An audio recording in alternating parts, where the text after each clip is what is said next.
You ever wonder why, sometimes, it feels like people who are the furthest from faith seem the most captivated by worldly pleasures?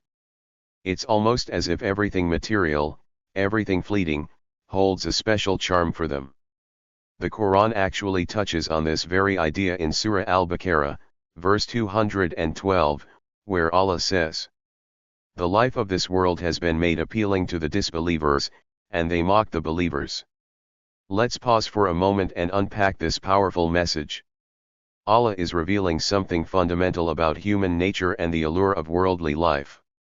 The world, in all its beauty, wealth, and glamour, holds a kind of appeal that can distract us. It's tempting and dazzling, isn't it? But this verse tells us that the life of this world, with all its glitz and glam, holds a unique appeal specifically for those who deny the truth, the disbelievers. The interesting part here is that Allah says it's made appealing to them.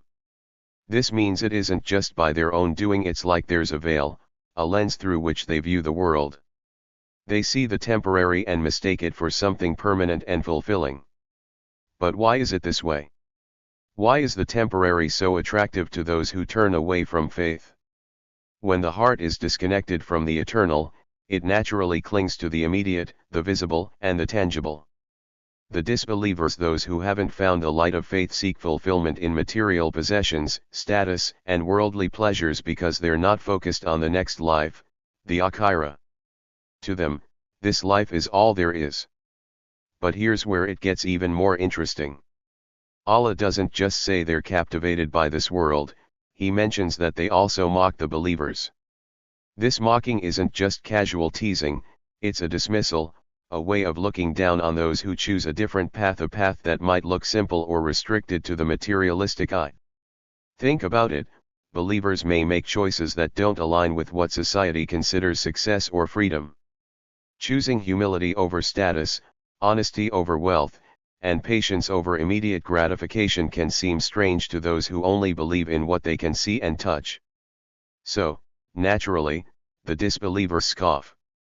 They see a lifestyle that prioritizes inner peace, moral integrity, and spiritual growth over wealth and power as something to laugh at. But Allah's message here is one of reassurance to the believers. He's essentially saying, don't be discouraged. Yes, they mock you, but that's only because they don't see the full picture.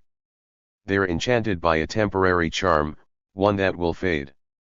And on the day of judgment, the reality of those choices will become clear. In a way, this verse invites us to reflect on our own values. Are we more concerned with how people view us, or are we focused on something deeper, something lasting? It's so easy to get pulled into the race for worldly achievements, but at what cost? This verse, then, is a reminder, a gentle nudge for us to evaluate our lives. It tells us that what looks appealing may not actually be good for our souls, and what seems hard, or even laughable to some, might just be the key to true peace and success. So next time we see something in this world that seems too good to be true, let's remember, Allah has already told us where real beauty lies. It's not in what fades, but in what lasts. And that, my friends, is something worth striving for.